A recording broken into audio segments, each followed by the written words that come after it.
Comme France ka projet de do no ye Union européenne ni France ka fɛn dilannen do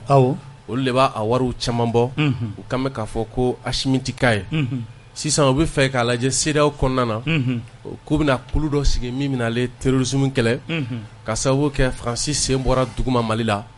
donc o nɔ kan u bɛna fɛ ka na fɔ u bɛ G5 Sahel modèle dɔ créer tugun mais masi ni si tɛ taa ka sababu kɛ jumɛn ye jamana min bɛ s'a kɔrɔ hali n'a sɔrɔ k'a dabɔlen don sɛbɛ kama o bɛ tali kɛ Mali de la sinon ni jamana ninnu tɔ bɛɛ kelen don fu gɔtɔ ye donc o b'a jira k'a fɔ CEDEAO bɛ instrumentalisation de kɔnɔ o ni CEDEAO bɛ expérimentation de kɔnɔ o ye u bɛ se ka mun de kɛ pour que ka se ka hali bi farafinna sama ka bila jɔnya kɔnɔ parce que tɔn ninnu caman u sigira ni miirina min ye mun tun b'a kɔ o de ye nin ye donc farafinw ni jamanaw ka ɲɛtaa kɔnɔna min tun b'a kɔnɔna na a ma se k'o sira ta fɔlɔ o de kama an bɛ kɛlɛla yaasa ka se k'o sira ta tabarikala k'a da maaw tulo kan an bɛ groupe sanfɛ ni courant y'an sɔrɔ yɔrɔ min na an b'a ta ye o b'a to ni an bɛ kuma galama ka tɛnku Adama Ben Jarala Ben le cerveau bi ta ye appel sous le drapeau an bɛ appel à la nation do appel adresse à la nation bi ta o de adresse à la nation do kuma bɛna kɛ jamana kɔnɔdenw fɛ bi de tabarikala Ben ko force dɔ bɛ ka labɛn an ka jamana kama walima a fɔcogo ma ɲɛ kosɛbɛ Maski fo a diyara n ye donc ka Sidiki Kuyate fo ka Yɛrɛwolo tɔnden fɛn fɛn bɛ yan ka bɛɛ fo ka Peace FM baarakɛla bɛɛ fo ka Janginɛ fo ka kɔrɔ Umaru Cɛfi Marigo k'a fo grand frère Bubula le grand frère national k'a fo olu belebeleba d'a ma média fɛn o fɛn bɛ yan ka bɛɛ fo ani radio fɛn fɛn bɛ ka synchroniser ka radio bɛɛ fo donc k'a fɔ mas an labɛnnen don ni a bɛɛ lajɛlen parce que an b'a dɔn mɔgɔ o mɔgɔ n'i bɛ Faransi dɔn i b'u ka taabolo dɔn ni i n'u ka kɛlɛ kunnama dɔ sɔrɔ ko ma ɲi ka bali la tugun donc ni i seginn'i kɔ i b'a dɔn k'a fɔ ko anw ka nin organisation fɛn o fɛn sigira au niveau sous-régional et au niveau même du continent africain a caman na i b'a sɔrɔ ko Faransi bolo b'a bɛɛ kɔfɛ généralement de façon générale Occident tigɛ b'a kɔfɛ parce que diɲɛ organisé de sorte que olu ka continuer ka diɲɛ dominer donc u bɛ organisation sigi olu yɛrɛ bɛ minnu financer n'u b'u contrôler donc u bɛ fɛ u ka orientation politique diplomatique ka taa sira min fɛ olu de b'a jalalatigɛ ka taa o siratigɛ fɛ donc pour ce faire an labɛn bɛ Mali kɔnɔ yan mais Mali tɛ Gambie ye Mali tɛ Côte d'Ivoire ye pour dire que ko dɔ kɛra olu ka jamana kɔnɔ o ko tɛ se ka bɛn anw ka Mali kɔnɔ.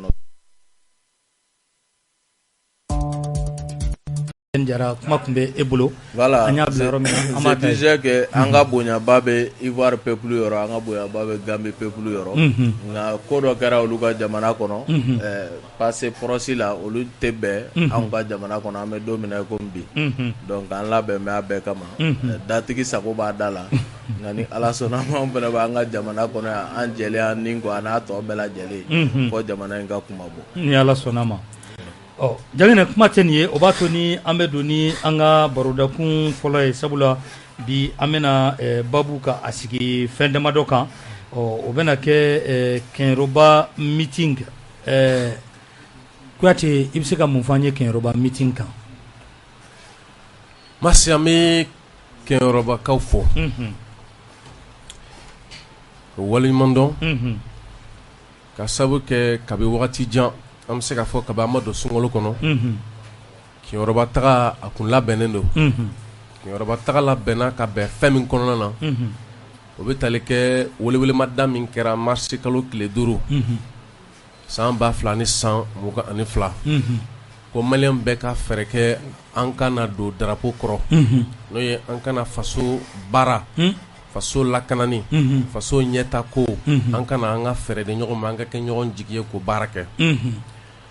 kiɲɛrɔba dugutigi tɔgɔ la kuma taara k'a yira k'a fɔ o welewelemada min kɛra yɛrɛwoloya kadiri kɔnɔ e tuma ko o tɛ se ka kɛ olu kɔ o de kama olu fana y'u kan labɔ bangɔnna kɔfɛ k'a fɔ ko kiɲɛrɔba fana ye wele jaabi a kɛra kɛnɛ wasalen ye munna parce que an taara Bala Fasɛgɛ fɛ yen Bala Fasɛgɛ dalen de bɛ kiɲɛrɔba kiɲɛrɔba ye dugu ye minnu tigiw sɔnna ka bonya n'a karama ta k'a di jeliw ma kiɲɛrɔba ko bɛnna waati min fana ma o y'a sɔrɔ jeliw fana dɔw b'a la k'a fɔ k'u ka kalifa tɔɔrɔ la o nɔ kan yɛrɛwolo de ye tɔn ye ni mu ko k'u tɔɔrɔla ko min na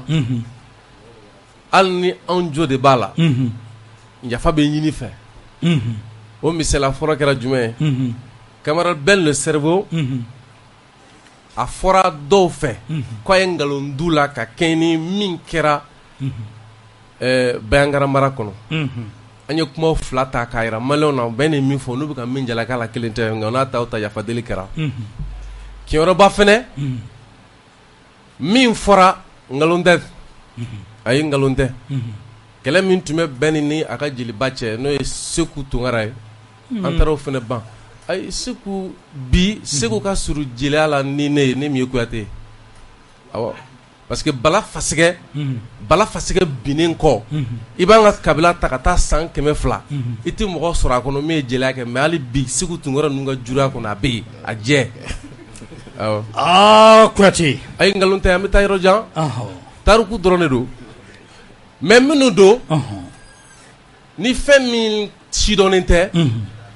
ni lagosi ye fɛn min kɛ fɛn dɔ ye ban bɛ k'a la i n'a fɔ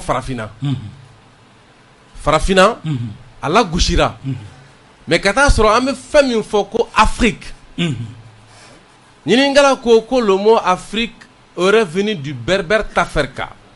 qui veut dire la terre ou la propriété terrienne.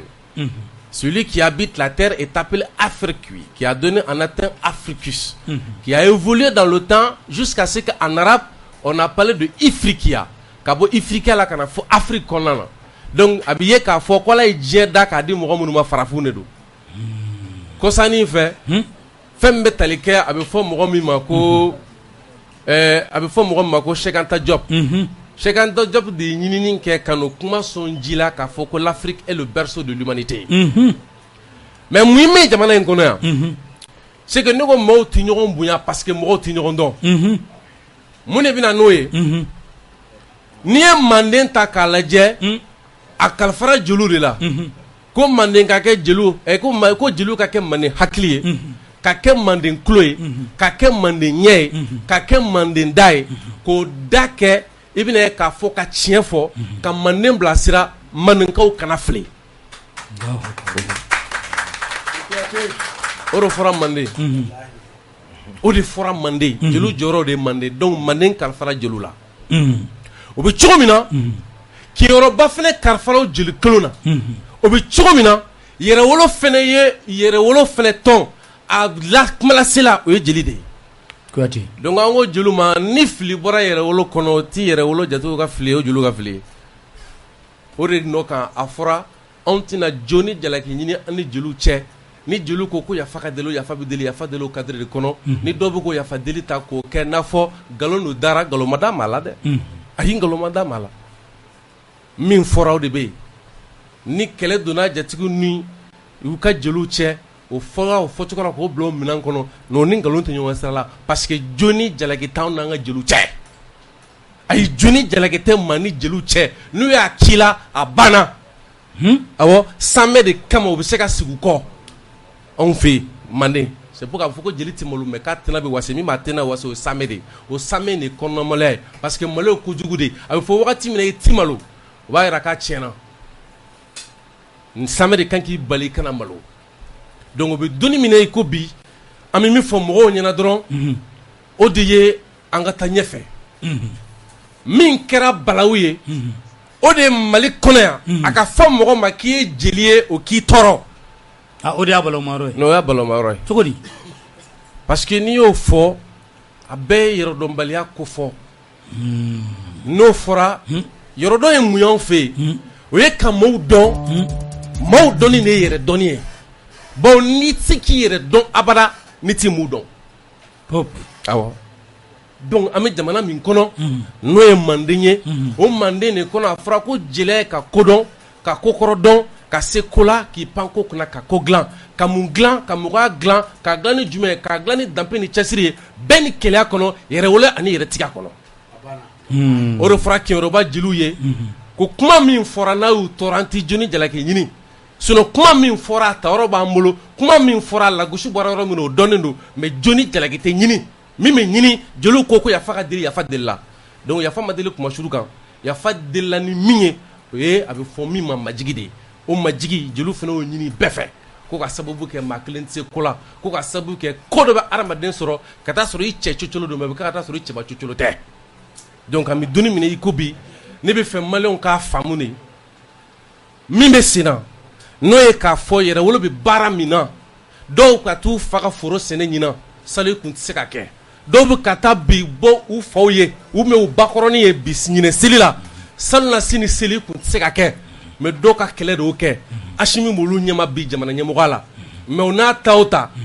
jama dɔ bilalen don Asimi na yɛrɛwolo b'o baara min na jama dɔ bɛnnen don yɛrɛwolo fana na ko maadenninw ka sabali an ka avancer m'u ka sabali an b'an avancer donc an taara min fɔ kiɲɛrɔba an nana ni min ye ka bɔ kiɲɛrɔba bakurubaya la hali n'a sɔrɔ a fɔli man di yɛrɛwolo mɔgɔ dɔ ye a fɔda bɛ ne kun wa n'a kan ka fɔ ka min perepela tigɛ o bɛ fɔ wa o kɔfɛ hɛrɛ bɛ si hɛrɛ bɛ tile Masudi an Dunkaye Jaginɛ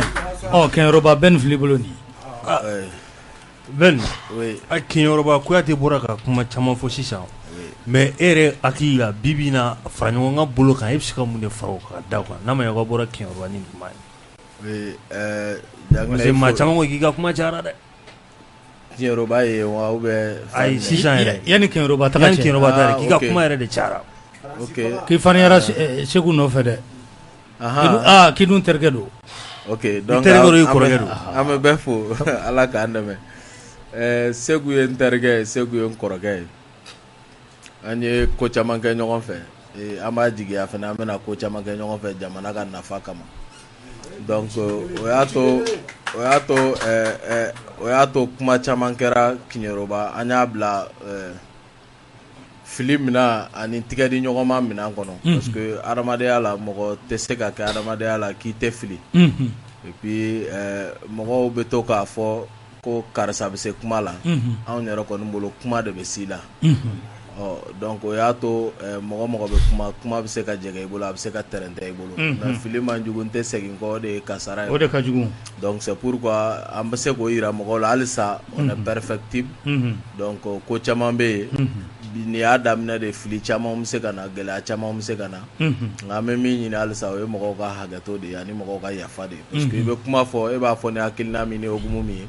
a bɛ ɲɛsin mɔgɔ min ma o b'a faamu ni hakilina min ani mɔgɔ wɛrɛ minnu tulo b'i la olu bɛɛ b'u ka hakilina don a kɔnɔ u tɛ kelen ye quoi mais min ka ɲi bi anw bolo comme yɛrɛwolo yɛrɛ bɛ fara ɲɔgɔn kan taamasiyɛn de fɔ parce que an caman bɔra Amadu Jikɔrɔni ka ekɔliso la nka an bɛɛ presque ka kulu tun b'an bolo an y'a ye de ni an m'an tigɛ di ɲɔgɔn ma an tɛ se k'an kɔkɔ da gɛlɛya in na Ala barika la an y'an tigɛ di ɲɔgɔn ma san 2 kɔnɔ an ye jaabi min sɔrɔ farafinna bɛɛ kɛlen don b'i ka Mali kɛ misali ye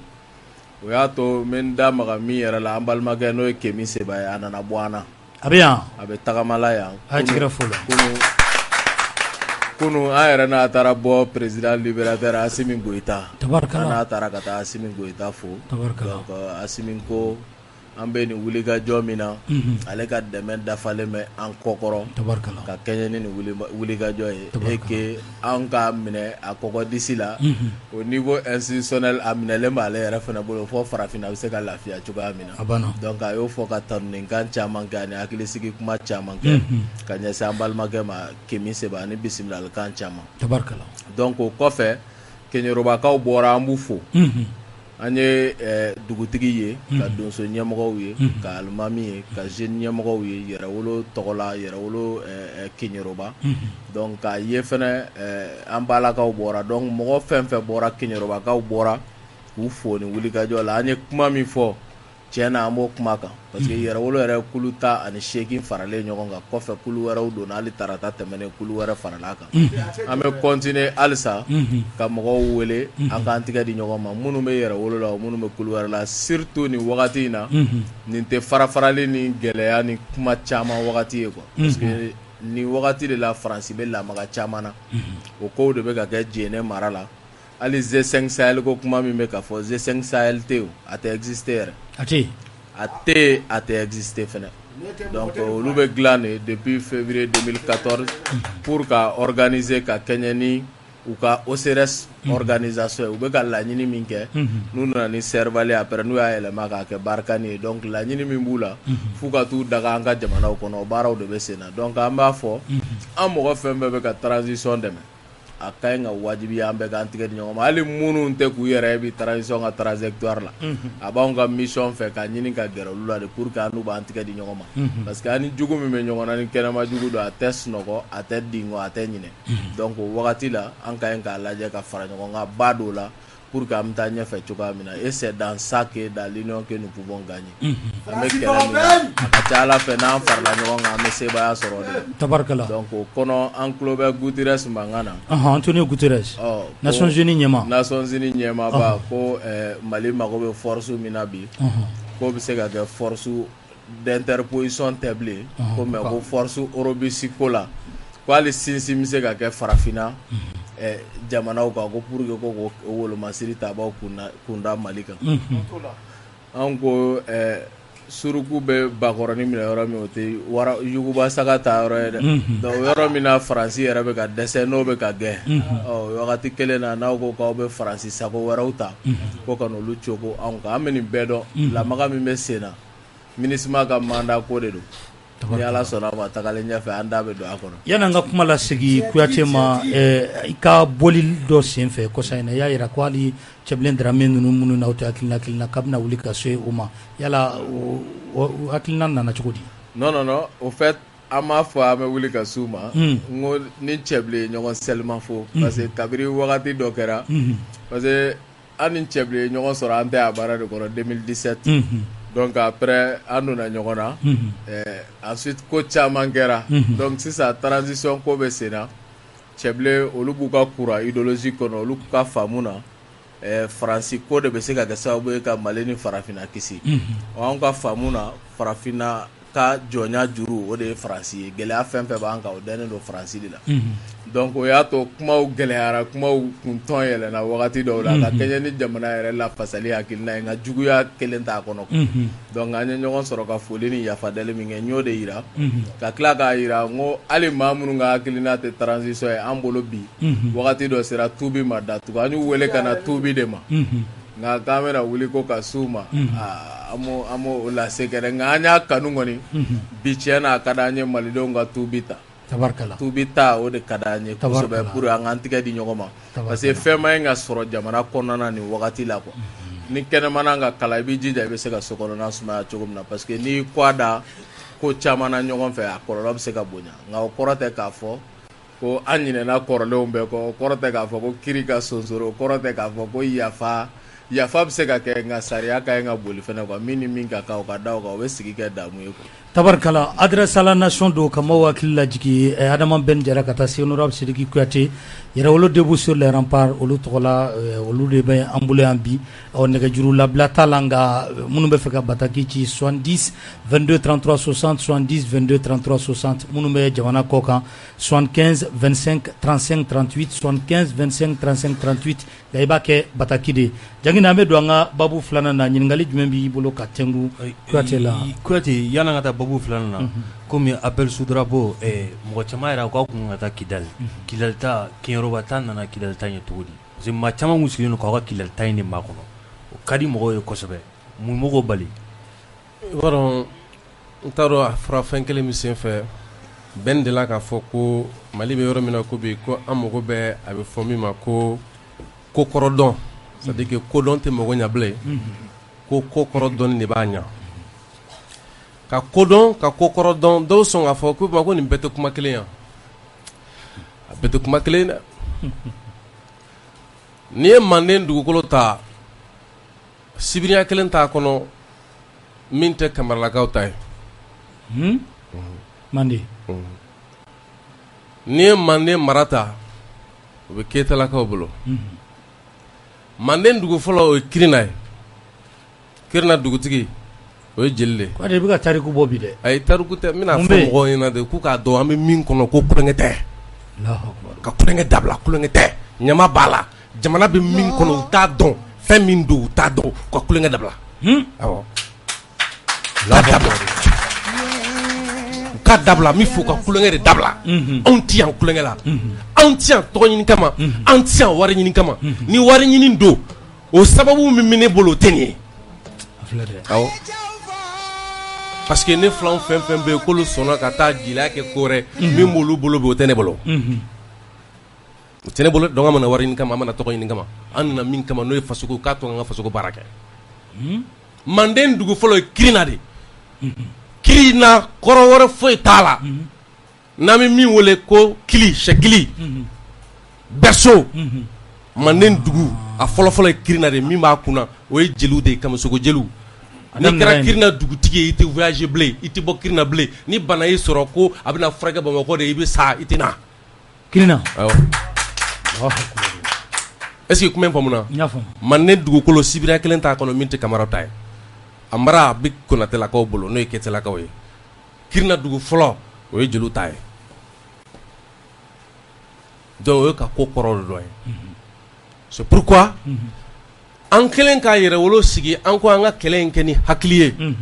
ka sababu kɛ jugu cayara ka sababu kɛ jumɛn ye jugu dɔ bɛ wele ko ɲin jugu i bolo k'a ni bɛ ɲɔgɔn fɛ a bɛ k'i juguya jugu dɔ bɛ wele ko ɲabaga tiɲɛ c'est à dire que n'i ɲɛna ale ma a b'i tiɲɛ o kɔrɔ ye jumɛn ye ni cɛ y'a ɲini k'i bɛ maliyɛnw bɔ ni jɔnya in kɔnɔ i bɛ maliyɛn dɔ sɔrɔ minnu b'a ɲini k'i lakari pour que ka to jɔnya kɔnɔ a bɛ na fɔ n'i ye suruku sɔrɔ Jana k'a hinɛ minɛ walahi n'i ko k'i bɛ taa bɔ Jana i sigi dɛ min y'a don Jana n'o tɛ a ne de don o to yen jugu dɔ fana bɛ wele ko senkɔrɔ jugu jeliw ko de ka jugu ni jugu bɛɛ ye ko parce que ko bɛ na fɔ ko wulu kolon ko bondala kolon don wulu min y'o ci ko bondala kolon don ɔ fiɲɛ min b'a la ale t'a ɲabaga fɛ abada f'a tiɲɛbaga imagine adamaden min bɛ bila i la ko parce que i bɛ fɛ ka dilan ka ɲɛ o jugu fana bɛ yen ale ti ci dɔwɛrɛ la dɛ parce que i bɛ fɛ ka dilan ka ɲɛ ale t'a ɲabaga fɛ f'a tiɲɛbaga senkɔrɔ jugu ye wulu kolon de bondala kolon a t'a ɲabaga fɛ f'a tiɲɛbaga donc o bɛ cogo min na kɛlɛ ninnu bilala hakili minɛn de kɔnɔ an mago bɛ ka se ka jamana fan bɛɛ sɔrɔ kɛlɛ nana daminɛ kɛlɛ daminɛnen a yira k'a fɔ sisan a daminɛna Segu mara kɔnɔ ka yɛlɛn ka na taa Mopti o Mopti mara kɔnɔna na a yira ko minnu bɛ Kidali olu ko k'u tun ye yɔrɔ minnu danna tigɛ k'u b'u sigi yen ka yɔrɔ la kɔlɔsi n'a fɔ ma ko zone de sécurité et de défense u y'o wuli ka bɔ yen u wulilen ka bɔ yen an y'a ye k'a fɔ k'u bɛ taa kulu dɔ sigi kulu min n'o bɛna hali bi kumaɲɔgɔnya ni accord ko ta ka yanga sanfɛ an ye appel bila k'a fɔ an mago bɛ ka taa Kidali parce que o Kidali ka bɛn wagati jumɛn le 6 avril o 6 avril ka kɔn yɛrɛwolo sigili ɲɛ san o san bɛ kɛlɛ kɛ pour que u kana a bɛ fɔ min ma ko indépendance fêta kɔnɔna na ɲinɛ ta kɛra ka bɛn ni Faransi ka koso talen ka taa o wagati kelen k'u bɛna ɲini k'a fɔ u bɛna darakɔrɔbɔli kɛ darakɔrɔbɔli min senfɛ mankan bɛ se ka bɔ a la u k'o mankan ta k'a fɔ ko Mali faamaw taara silasa kɛ o baaraw kun labɛnnen don darakɔrɔbɔli fɛrɛ kan ka maaw ni jamanadenw hakili jɔ Kidali kan k'a yir'u la k'a fɔ n'a ti maa min bolo ko Kidali ko bɛ agenda kɔnɔ an ye communiqué kɛ parce que o kɛlɛ fɛrɛw de an bɛ ka don o kɔnɔ komi a tɛmɛna ka ban sinon an tɛ don a kɔnɔna na o communiqué nɔ kan Faransi yɛrɛ nana yira a ka mɔgɔw la ko n'u sɔnna k'u bɛ fête kɛ ɲinan Kidal n'o ye fête d'indépendance ye k'u bɛ bombarder ko Mali b'u susu donc pour que an ka bɔ o si ka kuma kɔnɔ ani Kidalikaw ɲɔgɔn cɛ an ka bɔ olu fête ko ninnu kɔnɔ jamana faamaw ka disposition ta ka kɛ ni nin kɛwalew ye olu tun ye janfa min sigi ɲɔgɔn senfan a janfa k'a ye an y'a ye a fɛrɛ fila an bolo yɛrɛwolo ka tali annoncera nka o tali kɔnɔna na à défaut de Kidal parce que n'an ko k'an bɛ taa kɛ sisan komi dɔ bilala fan dɔ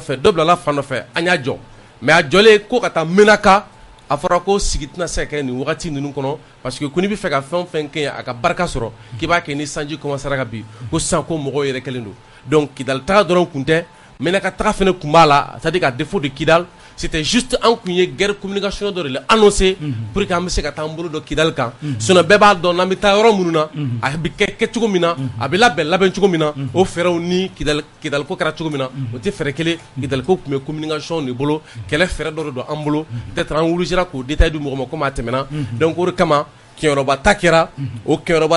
o labɛnna kiɲɛrɔba de fɛ yɛrɛwolo min bɛ kiɲɛrɔba an bɛ ka tali fɛn fɛn kɛ yɔrɔ yɔrɔ la sisan an ye kibaruya yɛrɛ sɔrɔ an bɔra kiɲɛrɔba min kɛlen dugutigi de ye 40,000 ani kɔdi musaka minnu kan ka se ka don a ko la ko o de labɛnna nin labɛn cogo la dugutigi yɛrɛ donc o b'a jira k'a fɔ an bɛ ka tali fɛn fɛn kɛ yɔrɔ min na a mɔgɔw de b'a labɛn yanni an bɛ taa donc Kidalikaw fɛnɛ ta nin kɔfɛ a labɛn bɛ u yɛrɛ de bolo pour que an bɛ se ka taa cogo min na a ko b'o de minɛn kɔnɔna na a kɛra ten de tabarikala précision de taille Tiɲɛroba ta in na dugutigi kɛlen k'o fɔ sifinnakaw ma sɔn olu ye dugutigilakaw ka bulon mɔgɔw ka wari lasegin u ma jeunesse Tiɲɛroba olu yɛrɛ de y'a ta u yɛrɛ kolo la tabarikala Sidiki ye min fɔ o de tilala ka k'a kɔfɛ tugun quoi tabarikala voilà et 6 mai o ye date min ye fɛnɛ accord de défense Musa Traoré ka wagati la 6 mai 1985 o date de la jɔnya juru kun sirila anw ni Faransi ni ɲɔgɔn cɛ lakana bunakun kan donc o commémoration de kun 37 ans après donc bi Assimi Goïta y'o jɔnya juru tigɛ min kun réactualisera IBK fɛ le 16 juillet 2014 donc accord de défense de tigɛra Mali ni Faransi ni ɲɔgɔn cɛ donc o de la an ye 6 mai date kɛrɛnkɛrɛnya ka taga o la tabarikala o b'a to ni jangina an bɛ ɲininkali wɛrɛ kɛ Ben le cerveau la Ben an y'a ye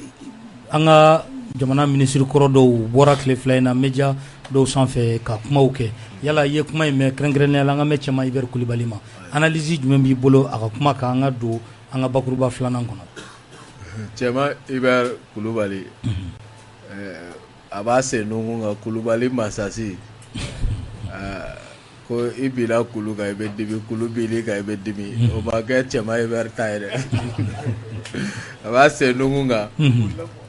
ka kɛɲɛ ni a tɔgɔ an ka kɛlɛkɛminɛnw santɔla yuruguyuruguba minnu kɛra la bɛɛ y'a dɔn Kasoge tun wililen bɛ Sonba kulew nɔfɛ o ko min tun bɛ sen na donc o kama ale y'a fisaya ni tagama ye an b'an balima Tɛlimani bolilaw fo a bɔra Tɛlimani fɛ Caman bɔra Tɛlimani de fɛ Moritani mara fɛ ka sɔrɔ k'i yɛrɛ ɲini o y'a sɔrɔ Kasim Tarawele an b'a fo ale y'a kibaruya bila a ko ale ma bali ka voyager ko rumeur don ko mensonge don mais a ma segin fɔlɔ o kɔfɛ a ma segin donc o don a yɛrɛ jɔra la pour la première fois u ka télé in kan yen ko ale bɛ Abidjan yan ko parce que ko choix wɛrɛ tun t'ale bolo ko k'i sen fa walayi ma kɛ ka ɲa Cɛma Ibɛri ka wagati la précision dɔ bɛ yen min ye Cɛma Ibɛri boli tigi n bɛna n da maga gundo fitinin na ayi dɛ a ko ale bɔra jamana kɔ kan mais a ma boli fɔ dɛ bɛnɛ de bɛ ka boli fɔ dɛ a ma boli a ye boli fɔ a jɔra la n bɛna fɔ sisan k'a ye boli fɔ sisan langue de Molière tubabukan don n'i y'a bɔ i da kaban hakili bɛ don yɔrɔ sɔrɔ a kɔrɔ a ko min bɛ jamana kɔnɔ bi ko n'i ko k'i ma sɔn transition in tacogo ma c'est-à-dire Mali bɛ ka kanabila min kɛ n'o ma bɛn i ma n'i kumana k'u b'i da don bɔrɔ kɔnɔ ko choix wɛrɛ tɛ to i bolo i bɛ taa kaso la soit i bɛ boli donc journaliste b'a ɲininka ko de y'a to k'i nana Abidjan wa a ko bon k'ale kelen ka cas tɛ se ka kɛ k'a bɛɛ jalalatigɛ ko mais ko Bube ka cas bɛ donc kɔrɔ ale ka cas b'a kɔnɔ donc ale bolilen k'i sen fa o b'a kɔnɔ ko de tora ale donc a b'i da don mɔgɔ wɛrɛw ta la an bɛ fɛ k'an pan minnu ta kuma kunna ni wagati in na ka Cɛma Ibɛri to ministre de la défense ya la kɛlɛkɛminɛn dɔw de sanna Mali kɔnɔ wallahi a kɛlɛkɛminɛnw kun ma livrer a sanna nka a ma livrer wari taara wari bɔra mais kɛlɛkɛminɛnw ma livrer ni kuma ka bon dɛ don dɔ Sadio Camara bɛ ministère de la défense la dɔw nana ni kɛlɛkɛminɛn ye ko kɛlɛkɛminɛn dɔw ka ɲi ka na Sadio ministère de la défense ye ɲininkali kɛ k'olu sanna wagati jumɛn u y'a wagati fɔ a opérateur dɔnnen jamana kɔnɔ u nana n'a ye ko nin ko min bɛ sen na bi sisan ko a sanna cɛma Ibɛri ka wagati fɛ commande ni fɛn u bɛ opérateur taara i ta de bɔ a la quoi a bɛ n'a fɔ wari kun dira opérateur ma wari taara jamana kɛsu la mais minɛnw kun ma na minɛn ma na kabiri 2015 je crois quand il fut ministre de la défense o minɛn livré la 2021 bilahi ɲana a ka boli a y'o kibaruya de mɛn o de kɛra dɔrɔn semaine min dar'o kan a y'a fisaya ni tagama ye donc o commerçants de nana ka na fɔ ko awɔ olu kun ye wari minɛ wari minɛna marché passation kɛra fɛn bɛɛ kɛra nka minɛnw kun ma na minɛnw ma na donc olu kɔni ta filɛ parce que o de bɛ f'i ye o wari minɛ i b'a justifier papier la fɛn tɛ na an b'a dun o de bɛ kɛ donc sisan opérateur bɛ n'u yɛrɛ blanchi de an kɔni ka minɛn filɛ anw nana ni minɛn ye ne ko ŋɔni b'a sɔrɔ ni minɛn ye komi n'i ye minɛn san cogo o cogo a bɛ bila moyen de transport dɔ de kɔnɔ i b'a sɔrɔ nin kun bɛ nɔn si kun 2015 minɛn min sanna 2015 o ka livrer 2021 bilahi o kɛra. C'est pourquoi cɛma Ibɛri bolila ils savent ce qu'ils ont fait u b'a dɔn k'u ma ɲuman kɛ o pulo tɛ Bamako yan Musa Mara tɛ yan u ma sɔn transition ma mɔgɔ tɛ minɛ sa k'i ye politique mɔgɔ bɛ i ye politique ɲɛmɔgɔ bɛ k'i ye candidat ye mɔgɔ tɛ minɛ o la o olu bɛ ka kuma fɔ bi fanga ma u tɛ yan u bɛ yan ils sont opposés u b'u ka cadre kɔnɔ u bɛ ka kuma parce que olu b'a dɔn u ma jamana nafolo ta u ma tiɲɛli kɛ n'i ma jamana nafolo ne ye min y'o ta k'a fɔ ko acharnement min bɛ e kɔ k'o dɛnnen don politique sira la o tɛ tiɲɛ ye sa o tɛ tiɲɛ ye e ma ye Musa Mara b'a fɔ ko armée bɛ ka taga ɲɛfɛ k'an bɛ armée fɔ wa ko justice ka taa n'a ye parce que a b'a dɔn min don ni jama diyalen tɛ o yurugu ko sira fɛ i tɛ se k'o fɔ ani Musa Mara tɛ hakilina kelen kan parce que Faransi ko ka d'a ye a bɛ Faransi jɔnya nin b'a la Faransi kasa bɛ Musa Mara la n terikɛ don an b'a kuma kɛ mais yurugu a fana bɛ ɲugu faso nafolo la o ye tiɲɛ ye an k'o fana fɔ n'i ye mɔgɔ ka défaut fɔ qualité min b'a la i ka ɲi k'o fɔ donc o kama cɛma Ibɛri ninnu bɛ kule min kɛ u bɛ ka kule min bɔ bi kɔ kan dɔwɛrɛ tɛ parce que u b'a dɔn n'olu nana jamana kɔnɔ u ye yurugu min kɛ u ka ɲi ka minɛ ka datugu o kulekan de b'u da donc anw bolo le chien à boire la caravane passe o de bɛ jamana kɔnɔ bi an bɛ k'an ka jamana nin de kisi donc minnu ye jamana ci n'olu opposera jamana nin kisili la diyagoya don u bɛ kule surtout minnu y'u senfa nka o senfa n'o kule kɔnɔ an bɛ continuer an ka jamana jɔ fɛ quoi tabarikala Kouyaté e hakili juru carinen don kosɛbɛ maa caman y'a jira k'a fɔ nin wagati in na k'an bɛ cɛya kumaw fɔ tile fɛ CEDEAO ma mais ko su fɛ k'an ma to k'an den ko ka t'u deli sisan kɛrɛnkɛrɛnnenya wagati laban in na y'a ye k'a fɔ ko Ablaye Diop ka dɔw ko k'a y'i den ka taa de Togo ko ka taa Faure fɛ yen walasa Faure ka se ka kɛ kumada ye ani CEDEAO cɛ CEDEAO ka ɲin'a na ka kalo 24 d'an ma yala e bɛ ko in e b'a ye cogo di Vous savez a bɛ fɔ hakilimaw fɛ ko l'esprit qui se comprend lui-même est l'esprit dont l'homme libre hakili m'a yɛrɛ faamu o ye hakili min tigi tɛ jɔn a la ye kuma ye fɛn dɔ de ye ani hakili u kan ka tagama ni ɲɔgɔn ye a bɛ fɔ o ma ko la liaison intime entre la parole et l'esprit o tagama ɲɔgɔnya o de tiɲɛna dɔw fan fɛ fo nana wolo min na o de ye kuma tiɲɛni ye Platon dun ko la déperdition de la société est d'abord engendrée par la fraude des mots e k'a lajɛ CEDEAO min y'a ka cartouche bɛɛ fili a bɛɛ fili a bɛɛ foyi wɛrɛ tɛ yen foyi wɛrɛ t'a bolo force en attente o tɛ yen force en attente min b'u bolo u ma se k'u da don o la o de kama u ko k'u bɛna fɛn dɔ dilan Nations Unies ka jɛ kɔnɔ ko kana Mali dɛmɛ ko ka se ka terrorisme kɛlɛ o ni force en attente tun bɛ u tun b'o de fɔ u y'o de fɔ Gambie ta la o y'o de fɔ Gambie ta la u ye Gbagbo déloger u ma force en attente bila ka déloger o n ko Faransi ka licorne n'a déloger u taara na Harmattan ye Libye ka Kadhafi déloger mais anw filɛ yan Barkhane an y'o gɛn k'a sɔrɔ an ye beaucoup de Serval la a bɛ fɔ min ma ko EICAP k'o gɛn MINUSMA gouvernement bɛ sen na olu fana ko k'o bɛna kɛ n'a fɔ an mago bɛ ka kɛlɛ kɛ cogo min na 2013 u donna ni kan min ye k'u bɛn'o lakuraya tugun donc o b'a jira ko le Mali là c'est un cas à part bɛɛ de bɛ min fɔ waso tɛ dɛ ayi waso tɛ comme a bɛɛ anw de ta ye a kɛra san 5 ye anw de ta don a kɛra san 2 anw de ta don transition kɔfɛ a Mali denw de ta don hali n'u ko san 1 an yɛrɛ kungo k'u ka sɔn o ma o san 1 y'a sɔrɔ an sɔgɔ ma sɔrɔ o kelen de don kelen de don dɔ yɛrɛ fara kan dɔ tun tɛ yen nin ko dɔ de bɔra yen ka na ne nin ye o tuma gɛlɛn ni dɔ wɛrɛ faralen a kan ka Asimi to ye o donc o ko bɛ cogo min na bi fort ale y'a jira k'a fɔ CEDEAO bɛ min kɔnɔ nkalon don ka sababu kɛ mun ye fɛn bɛ tali kɛ u ni ɲɔgɔn cɛ u bɛnna kuma dɔ de kan k'o kɛ sariya sɛbɛn ye n'u fɔra ɲɔgɔn kan o la kiiri de kan ka kuma u ni ɲɔgɔn cɛ ni kiiri kumana chef d'état mɔgɔw jɔyɔrɔ t'a la fort b'o laɲini kɔnɔ a bɛ minnu cɛla c'est le loup maintenant Mali mɔgɔ bɛɛ maa minnu kɔni bɛ ka tiɲɛ fɔ an tɔgɔ la yen k'olu renforcer olu bɛ dynamisme min kɔnɔ ka se k'o kokɔrɔ don pour que an kana kɛ fitiriwale ye olu de bɛ Mali ni forcer o sinon n'a sɔrɔ ko siran don mun na i bɛ taa fort fɛ yen i tɛ taa Alassane fɛ yen mais an tɛ Alassane fɛ yen parce que an b'a dɔn ale t'a yɛrɛ bolo an tɛ taa Macky fɛ yen parce que Macky bɛ ka kuma min fɔ o mɛnna an tɛ taa Bazoum fɛ yen parce que Bazoum bɛ ka kuma min fɔ nin bɛɛ dɛsɛ kuma de olu bɛɛ dɛsɛ kuma de parce que Bazoum n'u kungo ko bin kɛra min bɛ tali kɛ o filɛ ka waleya min kɛ ko sariya sɔsɔ don mais a seginna a kɔ mais fort ma segin a kɔ donc an dun mɔgɔ bɛ tɔn min don o ye anw ka laɲini ye o de ye tɔn in ka laaraw ye sariya ka se ka labaara kɔnɔ jamana kɔnɔdenw mɔgɔ b'a la an ka taa sira min fɛ an ka t'o sira fɛ donc o nɔ kan n'an bɛ ka se ka mɔgɔ sɔrɔ minnu bɛ ka plaider à notre faveur an b'olu ka position renforcer o institution kelen kɔnɔ pour que an bɛ se ka institution in an sago sɔrɔ a kɔnɔ cogo min na parce que an m'a ɲini k'a fɔ ko an b'an sama ka bɔ a kɔnɔ mais y'a ɲini k'a fɔ a bɛ bolo min kan n'o ye Faransi ka fɛn dilannen ka jamana ninnu tereke o bolo kan an b'a détruire comme IBK ka fanga min tun bɛ ka yɛlɛ an kan comme une machine qui broyait sur son passage tout ce qu'elle trouvait o détruira cogo min na k'a bɔ o kɔnɔ ka na fanga di min fanga na sira wɛrɛ kan an mago bɛ min na an b'o logique de kɔnɔna na donc ni fort sɔrɔla fort fana bɛ se mɔgɔ min na o fana bɛ sɔrɔ donc pratiquement CEDEAO bɛ jɛnjanjanjɔn min na an filɛ wagati min na parce que ne ye jateminɛ kɛ kɛlɛ bɛ ka bɔ an fɛ yan mais Burkina b'o filɛ yan nɔ kɛlɛ a bɛ ka don olu fɛ Côte d'Ivoire bɛ k'a fɔ k'a bɛ ka labɛn parce que k'olu fana bɛ ka menace sɔrɔ Niger bɛ k'a labɛn alors que ta dun donna Libye de ka n'o gɔngɔn wuli anw na yan donc o b'a jira k'a fɔ ni peuple farafinna peuple bɛ fara ɲɔgɔn kan k'a fɔ k'u bɛ Mali dɛmɛ bi Mali bɛ ka bɔ tɔw fana kelen bɛ k'u jigi kɛ Mali ye donc diyagoya la o jamana minnu bɛ yen nɔ n'anw ka jate la an n'u ka ɲɛmɔgɔ ni jamanadenw bɛ se ka baara kɛ ɲɔgɔn fɛ sira ka bɔ an ka taa o sira bɔli o tɛ se k'a fɔ k'i bɛ taa deli la dɛ parce que dɔw ka deli kɔrɔ ye jumɛn ye ni deli ko don pour que i bɛ taa fort fɛ yen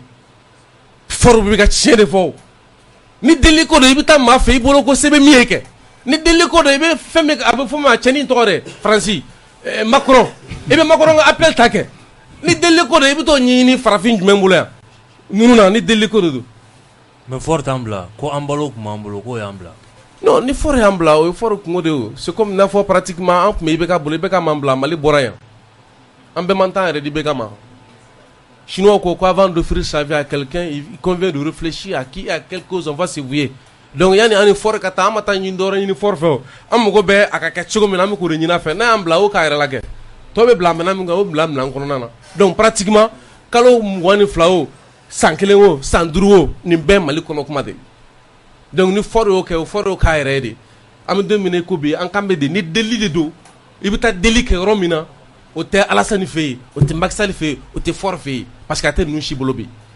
mais an bɛ se k'a lakɔgɔ cogo jumɛn na k'a k'an ta ye o sira de b'an bila ka taa ye parce que an bɛ ka kuma min fɔ CEDEAO ko la o kelen de fɔ kuma bɛ yen de. Tabarikala an bɛ yɛrɛwolo tɔnden minnu bɛ yan an bɛ foli ni tanuni k'a lase u ma a ye tigɛrɛ fɔ aw yɛrɛ ye halisa ka Idrissa Mementa fo ka foli ka di honorable Musa ma ka yɛrɛwolo tɔnden bɛɛ lajɛlen fo o b'a to n'an bɛ taa ɲɛfɛ Adama Ben Jara an y'a ye k'a fɔ bɛnkan sɛbɛn min kuma ni Faransi cɛ wolomasiri tabaw ka sira fɛ a yirala an ka jamana ɲɛmaaw fɛ nin dɔgɔkun in kɔnɔ ko dan sirila la i bɛ se ka ɲɛfɔli jumɛn kɛ a ko la. K'a daminɛ k'an ka jamana ɲɛmɔgɔ fo n'o ye Asimi Goyita ye ka CNT ɲɛmɔgɔ fo n'o ye Maliki Jaw ye ani gouvernement ɲɛmɔgɔ Choguel Kokala Mayiga k'a fo u ye nin min kɛ i bɛ mɛn ka nin ɲini dɛ i bɛ mɛn ka nin ɲini ça c'est une décision historique masse tabarikala farafina kɔnɔ i bɛ mɛn ka nin décision ɲɔgɔn courageuse, une décision courageuse, héroïque et patriotique. I bɛ mɛn ka nin ɲɔgɔn ye quoi. I bɛ nin ye san bayirika ni bayirika. Bi na i bɛ sɔn kelen ma, la France est un état prédateur. France ka ministère de l'économie a ka ministère de la défense de quoi. Oui. La France vit de la guerre. Elle vit de la guerre. Balo choco yɛrɛ de ye parce que ala ma fɛn min nɔgɔya olu ye sɔrɔ cogo t'a la u bolo, kodɔn t'u la, o faamu t'u la, o sira t'u bolo, o se t'u ye quoi. A se kelen min b'u ye o ye ka taa bi mɔgɔw kan ne quoi. Comme waraba ka ɲɛnamaya bɛ cogo min na kungo kɔnɔ quoi.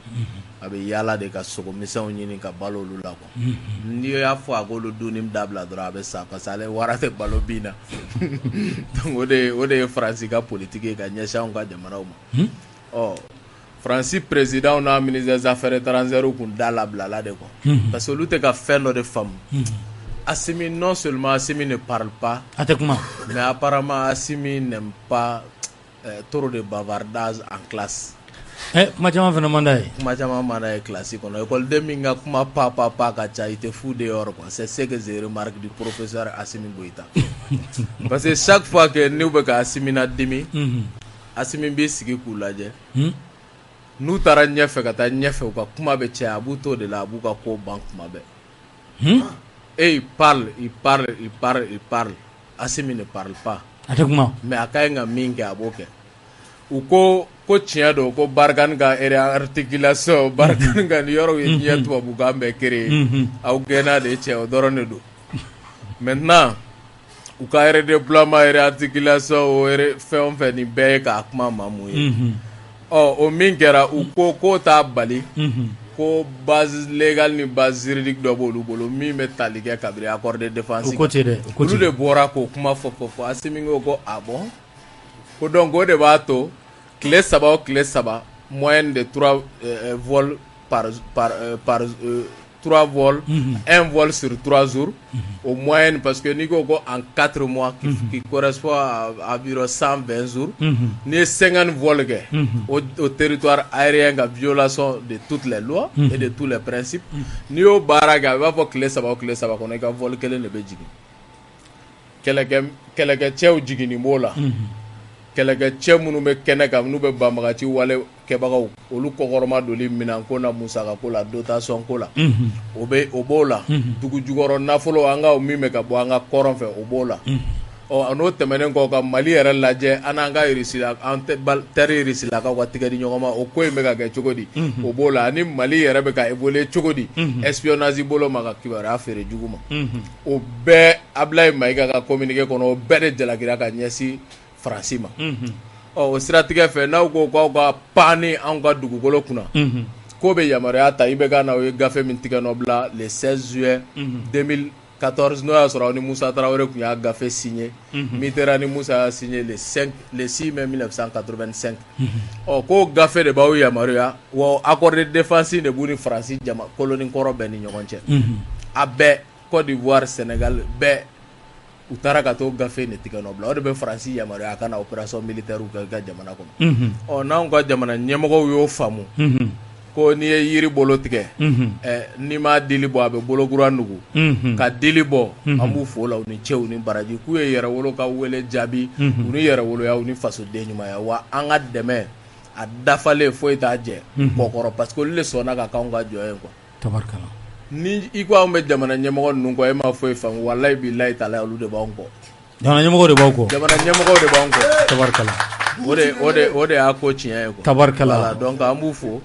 et la lutte continue. Kuyate k'i ye kɔrɔfɔ ɲuman min ta sisan ka Manden tariku ko k'a fɔ Masire Magaji a bɛ suguba kɔnɔ ko a ye yɛrɛwolo bɛɛ jansa bazin kelen na ko k'a d'i ma bazin complet. I bɛ kuma Masire fɛ fɔlɔ b'an ka taa. Masi, c'est-à-dire que ni ne bɛ jeliw n'u jatigiw cɛ quoi. Voilà, ni kuma banna dɔrɔn a bɛ jansa de. A banna. Voilà. Donc ni ne bɛ yen, c'est-à-dire que mankan tɛ yen quoi, mankan ka ban. Tabarikala. Vous savez, diɲɛlatigɛ la, fɛn o fɛn bɛ ka fɔ bi,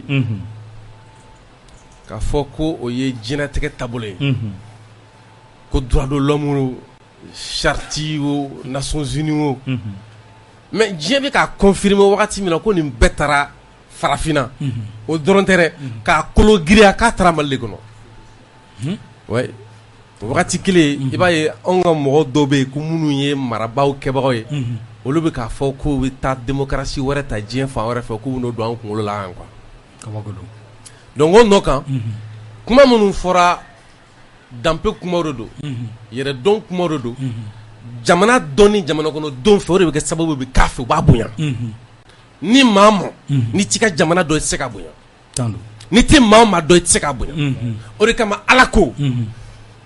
le premier pas vers la religion est la connaissance d'Allah. La perfection de la connaissance d'Allah, c'est de croire à son unicité. La perfection de la croyance à son unicité, c'est lui être fidèle. Dîner par folo et qu'Allah donne. N'Allah donne un coffre qu'à soit qu'à cliama. Aka clé donne un coffre qu'à clé. Nya ka fon sonondo ka clé façon ni ka clé façon donyi ka fon la benendo ka nindi façon ka se ka bobolo la façon don ne ba ko fo o kuma min fora ka do tariku kono mo ka do ko bora yoro mina ni masiro jansani bazin sutura kala kana sutura ya rabbi merci beaucoup merci yan nga singena quoi de fanfé arama ben jara est-ce que accord de défense mi ni asimiya boysi chon yala afraka temina bulumara est-ce que aw be sente kono de la ga yirawla aka kili jaga bokaka wal ma yere ka lagni kay au fait accord de défense mi flani anye kibare ami sorala o kera docteur Oumar Mariko ale de ɲɛfɔli k'a ɲe ko u y'a latɛmɛ ani loi de programmation et d'orientation militaire ko voté tɔ k'u y'a fara o kan donc olu mɔgɔ 4 wa 5 de kɛra mɔgɔ ye min banna la a don kama donc u taara ka taa légiférer o siratigɛ fɛ bulon kɔnɔ Su Ibrahim Boubacar Keita nka bi a ma se CNT kɔnɔ fɔlɔ a ma se CNT kɔnɔ fɔlɔ plénière la mais commission défense o mɔgɔw olu ka baara kɛra kan kosɛbɛ u ka travail du groupe parlementaire la olu ye baara caman k'a kan u ka commission générale kɔnɔ quoi mais a ma na fɔlɔ plénière la an ka commission pour que an k'an jalala tigɛ a kan nka nin décision min taara jamana ɲɛmɔgɔw fɛ an kun sigi bɛ ka nin ne kɔnɔ donc n'a sera CNT la dɔrɔn ni Ala sɔnna a ma an b'a k'o kelen ye pour que nin gafe in ka bɔ an ɲɛkɔrɔ cogo min na an ka se ka lafiya an ka jamana kɔnɔ quoi an ka ɲɛsin a tɔ wɛrɛw ma an ka ɲɛsin a tɔ wɛrɛw ma parce que on l'a tout le temps dit le départ de la France c'est le début de la fin de la guerre au Mali France ka tagali ka bɔ Mali kɔnɔ ye Mali kɛlɛ banni daminɛlen ne c'est ce qui est la vérité. Kouyaté mɔgɔ caman bɛ ka a jira k'a fɔ ka akili jagabo fan fɛ an'u ka miirinaw fan fɛ k'a fɔ ko sɛbɛn min ni a bɔrɔtɔtɔ filɛ na ni Faransi cɛ nin ye ko a kan ka tɛmɛ sira minnu fɛ e bɛ sariya e bɛ se ka dɔ fɔ a la k'a siraw k'u jɛngɛlen don ko Mali ma tɛmɛ a sira jɛlen fɛ yala e y'a faamu cogo di? Ben kɔrɔkɛ Nuhu Arasbachi je crois que o fana y'a fɔ o de don wa? Cɛman Ibɛri fana y'a fɔ ko base juridique voilà Cɛman Ibɛri fana y'a fɔ. Vous savez, fɛn damadɔ de bɛ ɲɔgɔn kɔnɔ nin ko in kɔnɔ mɔgɔ caman ma min dɔn. E fɔ an ye tan dɛ. A fɔ min ma ko la diplomatie. Ça c'est le droit international public. I m'a faamu. Olu de b'o kalan kɛ kosɛbɛ. O nɔ kan n ɲɛ bɛ dɔ ka kuma na n'o ye Arasbachi Ben kɔrɔkɛ ne baarakɛ ɲɔgɔn don parce qu'il est journaliste comme moi. Donc du coup Ben fana k'a dɔn ko ne y'a kɔrɔkɛ parce que a kɔrɔkɛ terikɛ ye ne donc o la c'est à dire que ne bɛ ka kuma dɔw mɛn ko b'a fɔ hali ekɔliso la mɛtiriw b'a fɔ ko ni jamana sɔnna ka taa bolonɔ bila ou bien ka fɛn dɔ voter assemblée kɔnɔ ko sariya bɛ yɛlɛ jamana sariya sanfɛ mais e ka tigilamɔgɔ ɲininka ko est ce que jamana fana kɔnɔ assemblée bɛ sɔn k'o bolonɔ bila fɛn na fɛn min bɛ jamana sariya sunba kɔn wa? Est-ce que au fait c'est que on a problème ye quoi donc a bɛɛ ta yɔrɔ ye constitution kelen de parce que olu b'a voter ko a t'an ka jamana souveraineté n'o y'an ka kotigiya k'a t'o sɔsɔ kotigiya dun i bɛ se ka ta bolo fila n'o y'a fɔ ma ko la souveraineté bolo fila sinon a bolo ka ca dɛ a fɔ ma ko la souveraineté internationale o ye anw ka jamana ka minɛ jamana bɛɛ fɛ minɛcogo kelen na diɲɛ sariya bɛɛ ɲɛkɔrɔ. C'est ce qu'on appelle la souveraineté internationale. a fɔ ma ko la souveraineté interne o de ko bɛɛ jala tigɛ anw de fɛ le dernier mot revient au peuple malien. C'est ce qu'on appelle la souveraineté interne. O souveraineté interne fɛnɛ bɛ ci yɔrɔ fila a fɔ ma ko la souveraineté du peuple des vivants. Oui, n'o ye sisan jamana kɔnɔden kelen jamana kungo la an bɛ se k'an da fɔ mais ni bɛnkɛra kan sisan n'a kɛra jamana ta ye a fɔ ma ko la souveraineté nationale. Elle s'étend aux morts, aux vivants, aussi bien qu'aux citoyens à venir. Souveraineté, la souveraineté nationale. A b'a daminɛ su la, ɲɛnɛmaw la, ka taa minnu min na. Donc o de kama ko n'a sera yen, o fanga ti cɛ kelen bolo k'i bɛ fɛn kelen b'o la, traité t'o wuli. Diɲɛ fan bɛɛ o b'o cogo la yen. C'est sacré. E minnu mana fɔlɔ olu ka hakɛ bɛ kan i b'o wolo ni dalu jumɛn? Donc Fransi ka sariya sɔsɔ ser'o de ma. A yɛrɛ Fransi la k'a fɔ k'a ka traité a bɛ dan yan parce que a sariya sɔsɔ dama tɛmɛna. Le corpus juridique des droits le plus sacré k'a ser'o ma. A dama tɛmɛna, a ka sariya sɔsɔ dama tɛmɛna. Donc maintenant tiɲɛ don a ka kɛ. D'abord kuma yɛrɛ fɔcogo la o b'a yira ko a mana sariya ka sira kan n'a fɔ mɔgɔ min mago b'a la cogo min na. N'a fɔ Barkan Tale le 22 je crois Niger député tun bɛ k'a kuma fɔ. Mais anw t'a fɛ a kɛra Jakumabo ye. Donc pratiquement a mana na sira kan.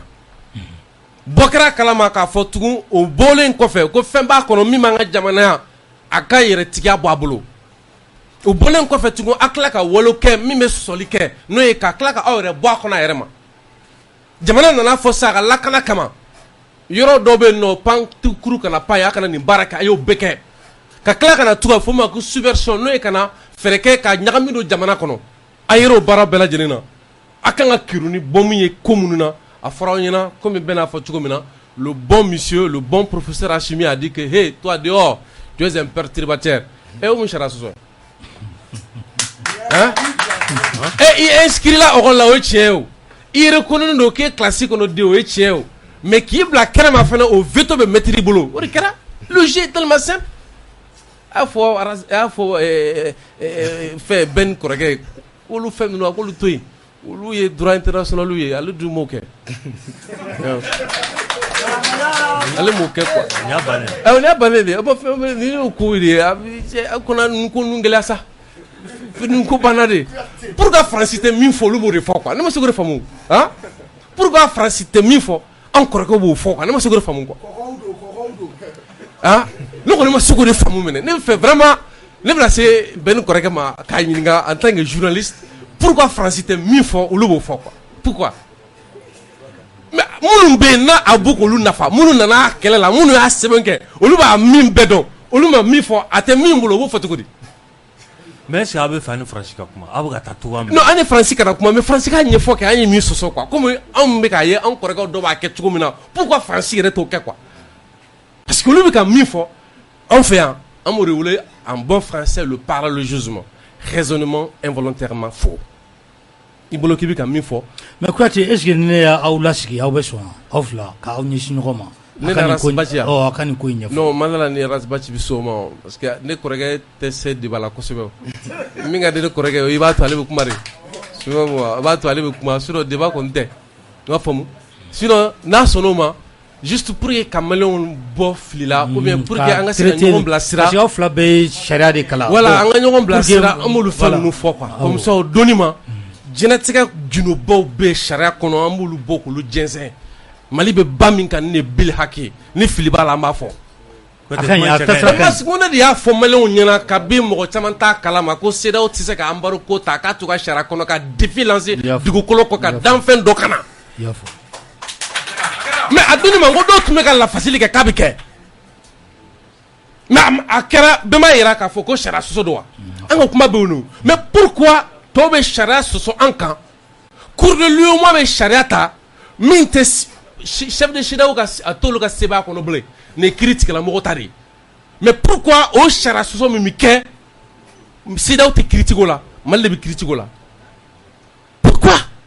pourquoi CEDEAO bɛ sariya ta min tɛ sariya ye anw de bɛ kiiri tigɛ ka CEDEAO bila sanfɛ pourquoi. k'i ye fanga sugu ye k'i ye fanga d'Afrique non fanga d'Afrique ko wa k'i ye délai min di fɛnɛ k'i m'o se k'o respecter non CEDEAO ma sariya foyi ta k'a ɲɛsin fanga d'Afrique ma ka ɲɛsin Mali ma CEDEAO ma charia foyi ta ko o de kora ko k'a fɔ ko délai min tara ko ma respecté parce que CEDEAO charia min ta ka Mali yɛrɛ ɲɛŋi o charia taara ka taa sɔrɔ fɔlɔ délai yɛrɛ ma se fɔlɔ ka tila ka charia ta fɛnɛ min t'a ka charia kɔnɔna na e kumana e bɛna mun fɔ fanga dafirila ye fanga dafiri min ma k'i kɔ CEDEAO de nana coup d'état kɛ Amadou Toumani Touré la a y'a sɔrɔ bien on n'était pas encore gamé à ce niveau a y'a sɔrɔ muso b'an bolo den b'an bolo a y'a sɔrɔ an bɛɛ kɛra baliku ye o kɛra anw ɲɛna en 2012 CEDEAO nana en 2000 an filɛ an kɔrɔ in en 2020 wa i bɛ ka taa 2020 de CEDEAO nana ka coup d'état kɛ yan an bɛ kɛ o minnu filɛ nin fanga la o ma na CEDEAO kɔ o n'u nana CEDEAO ɲɛna yan u nana CEDEAO bolo kɔnɔ yan u ni CEDEAO sigira ka bɛn a la i bɛ k'a yɛrɛ sɔn o ma ɛ mɔgɔ min na mun coup d'état kɔ fɔ an ɲɛna ka taa sɔrɔ a yɛrɛ la k'a fɔ diɲɛ kɔnɔ Faransi bɛ y'a ka révolution kɛ donni min na n ko ye charia ta toute société dans laquelle la garantie des droits n'est pas respectée ni la séparation du pouvoir garantie n'a point de constitution i bɛ ka bin don min na o don y'a sɔrɔ constitution tɛ yen o mɔgɔ y'a violé la o sariyaw taara a bɛ fɔ o ma ko les normes supérieures min b'a yira k'a fɔ ko quand le gouvernement viole le droit du peuple l'instruction est pour le peuple et pour chaque portion du peuple le droit le plus sacré. Autre après la révolution française en 1789. Donc, une insurrection de Tranibekaï. Et ça a été cautionné par le droit international. Tchéo Tchébandala, Donima, Bessonama, Kibeka, Fleuron, Minako, Bidjamakondo, Banala, Ika Fanga Bana. Parce que le pouvoir se repose sur le peuple. Djamakondo, Banila, Fanga Blay, Dessera. Il y a Blano Kaneo. Et au Kureta Karadjongo. Doga Dufunina Dukuloko, Kurta Mini, Moka, Kakara, Ibeka, Kakara, Dogo Djeko, Abake Mako. Bedafalun tumia maintenant bedafara jamana elankurata elankura okumu kɔnɔna ina san jamana kɔnɔ don fɛ ko nin ye jigiya min an ka fɛrɛ kɛ ka wagati dɔ di pour que jigiya min se ka dafa jamana ka sigi a yɛrɛ ma lakana ta sira o ni ɲɛda kura ka di jamana démocratie ma parce que la démocratie que nous ont imposée à partir de mars 91 une démocratie qui date sinon qui ferait aujourd'hui 31 ans o démocratie dɛsɛra an kana n'a yɛrɛ o ti dɛsɛ. C'est une démocratie qui va résister à toutes les intempéries. Donc, en mot bamikan bi ni do ko fanatique. Maintenant, si do be mune kono, si do be jati jumene kono. Ako ko mo te ko. Mais quand sanction takada de ko dongo ko pour que ko donga buko. Mais il y a une contradiction fondamentale là. Parce que ou tout est bolo. Ils se comprennent même pas eux. Donc, kureta ko kuma jumene la forme le ko na ambe domine ko bi. Un pays déjà qui a pris la voie de la révolution. Et bien mon kureta ko kuma forme royana. Donc pratiquement beaucoup de gens c'est du pipeau. Vous voulez dans un débat sérieux. Il faut le drone. Argument contre argument. Autour de l'ébanité, ou quand tout le monde avancer. Donc mas, mais tu me fais réfléchir. À quand nous remboursons quoi? Il y c'est voilà. Ok. On va tout ni abattre fait. Adama Ben. Oh bon anya sisa accord ko ni afara ko barkan ni takuba nunu ta ko jora me ko tobe ban kalo woro kono famia bama soro ala ko sobe ibsika wala lijmene ke ala nyeta ko jumeme ba kalo woro kono ma afara ko accord ka banu chere ko obe ke kalo woro kono me voilà mais barkan ta ko o koni o jora ni takuba ni frasini femunu nana ko sobe voilà. Donc yani nga do yɔrɔ kɔnɔ n bɛ fɛ ka laɲini dɔ fana kɛ Sidiki fɛ an ka taa ɲɛfɛ walayi parce que sunɔgɔbagatɔ o bɛ kunu mais kalabanci so bɛ bi o kan dɛ donc an bɛ nin kuma fɛn fɛn la Baci bɛ nin bɛɛ dɔn a bɛ nin bɛɛ dɔn ani ne ye yaala kɛ yan n grand frère don ani ne yaalala yan Ben i bɛ woro sara ayi i kɔrɔ don n kɔrɔ don n bɛ taa ni woro ye Lafiyabugu so la donc kɔrɔ yaalala yan an ka produit français boycotté kɔrɔ ko ye a ko ye minɛla kɛrɛra de Faransi fɛ de toute pièce ko ka Mali fara kɔrɔ y'a fɔ Baci y'o fɔ en 2014 2015 Baci ye tournée kɛ Mali kɔnɔ a bɛ ka nin kuma ninnu fɔ quoi donc min bɛ dɔrɔn wɔlifɛn dun bɛ mɔgɔ da mɔsɔn o de ye tiɲɛ ye c'est pourquoi bi Arasta est plus blanc que Macron o de y'a sɔrɔ a jarabimɛ bi Sidiki ko k'u bɛ kuma min fɔ ko français yɛrɛ t'o fɔ a jarabimɛ bi Faransi la ka tɛmɛ Macron yɛrɛ kan donc Faransika yɛrɛ la fasali o kumaw bɛ b'u da quoi donc o de b'a to u b'o kuma suguyaw fɔ n'u bɛ légitimité ko kuma fɔ Francis Surasiw nana yan fɛn de kɔnɔ u nana yan transition de kɔnɔ avant ça ni gafe in signéna mɔgɔ min fɛ Musa Tarawele a ye coup d'état de kɛ Surasi de don en 6 mai 85 wa a taatɔ don o cogoya kelen la Surasi la Surasi b'i la ta o de ye tiɲɛ ye wa Barkhane nana comme serval transition kɔnɔ 2013 10 janvier 2013 wa a taara transition kɔnɔ 19 février 2022 dugu ciden kelen wa Musa Tarawele min ye coup kɛ Modibo la Surasi don o de y'a signé wa Assimi Goïta min nana jamanadenw libéré an t'a fɔ coup kɛra IBK la parce que il y avait pas d'état pour parler de coup d'état min kɛra IBK la oui il y avait pas d'état. Il n'y avait pas d'État parce que l'État c'est l'organe suprême des gestions de la nation et jamana kunte ka maraw donc o kama bi gafe in yɛrɛ de kɔnɔna na parce que Mali ye Faransi ta yɛrɛ ka piège de la quoi pourquoi an ye nin révolution qualifiée de révolution intelligente an bɛ ka min kɛ n'u bɛ laɲini fɛn o fɛn la ka na n'u ka terroristes ye sel fitinin na Bamako kɔnɔ k'u nana misi feere la o baara min kɛra ka na n'u ka o kun kɛra a bɛ sen na yɛrɛ hali sisan o kibaruya de bɛ alerte bɛ Mali fan bɛɛ Bamako fan bɛɛ bi dans tous les services publics au niveau de tous les marchés centraux u donna n'u ka terroristes ye kosɛbɛ Bamako bi c'est sous haute surveillance o baara ye tiɲɛ o bɛ yen liaison étrangère Faransi ka mercenaires minnu bɛ taa n'u ye minnu bila ka taa Ivoire u kɛtɔ ka Gbagbo kɛlɛ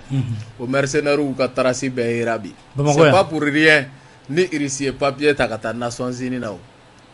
ko dumuni ye tiɲɛ ko jagoya dumuni kɛ ŋɔnɔ b'o la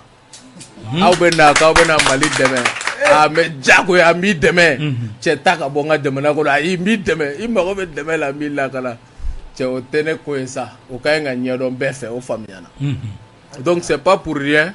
u bɛ kan kɔ o baara ninnu bila sen kan et c'est pas pour rien au même moment les Tchema Iber les Aras Bach qui sont des laquais français prennent la parole i ye jalakili jugu kɛ dɛ Francis Sago do Francis John do o ye tiɲɛ de ye u ka mais sigi ka kuma Sidiki k'a fɔ k'a ni Bach bɛ sigi ne bɛ Sidiki deli a ka sabali quoi Isu Kulibali ne ye Bach wele Isu Kulibali ko ko n'o k'a n'ale ko ne ka ɲuman la voilà e k'i ɲuman la bɛɛ k'a to yen sa bɛɛ ka a to yen parce que an taara ka nin niveau da o 2018 ne tun ye débat ɲini a fɛ 2018 mais 4 ans après on a évolué masse an t'o kɔnɔ bilen quoi parce que o y'a sɔrɔ jamanadenw tun m'a suguya dɔn ne ko publiquement sur radio Clédou Kassim Bara n ko n mago bɛ nin kɔrɔ ka sigi 30 minutes n ko n'a débat tɛmɛn'o k'a gagné na bilayi mais an bɔr'o kɔnɔ parce que i tɛ tiɲɛ kan mɔgɔ tɛ se k'i nɛmara ja k'i bɛ nkalon la fasa sa i bɛ kule cogo o cogo dinɛw don i b'i hakili sigi i b'a sigi walayi i ko tigatulu mais pour nous bi an ka taa ɲɛfɛ Sidiki an bɔra débat hokumu kɔnɔ quoi ani Makɔrɔ bɛ k'a minɛ ɲɔgɔn bolo o y'u ka chef de gangster ye quoi parce que gangu de don Makɔrɔ de ye chef de gang ye n'an yɛrɛ bɔr'o la chef ba bɛ yen o ye Joe Biden de ye an bɛ tila k'o sɔrɔ yen an n'olu de bɛ se ka o fɔrɔ ka gɛlɛn dɛ i bɛ ka dayɛlɛ dɛ an bɛ ka min fɔ o de la hali CEDEAO ko mɔgɔ caman bɛ k'a bila delili hokumu kɔnɔ un bon soldat Assimi c'était un officier de force spéciale commandant de force spéciale il sait que on doit pas ouvrir plusieurs fronts à la fois e kelen i bɛ se i dɔgɔnin mɔgɔ saba jɔlen na nka o y'u kelen kelen n'u saba farala ɲɔgɔn kan o b'i folokoto dɛ donc o kama i tɛ i kɔ da kɛlɛ bɛɛ la ɲɔgɔn fɛ c'est step by step anglais b'a fɔ ten étape par étape an bɛ ka taa n'o kɛlɛ suguya de sinon an ɲɛ bɛ bɛɛ la o l'ennemi est déjà identifié l'ennemi est connu il reste seulement à pilonner sur l'ennemi an b'a ci u kan wagati jumɛn o de ye tiɲɛ an bɛ k'o baara de bɔ a da fɛ dɔɔnin dɔɔnin ka taa sinon an ɲɛ bɛ bɛɛ la o wagati kelen de la jamana kɔnɔ lamagaw bɛ yen journalistes ye 242 millions sɔrɔ jɔn bɛ Mali kɔnɔ min t'a kalama Faransi ka dɛmɛ don jɔnni journalistes Mali kɔnɔ k'u wele ka 242 millions d'u ma journaliste jumɛn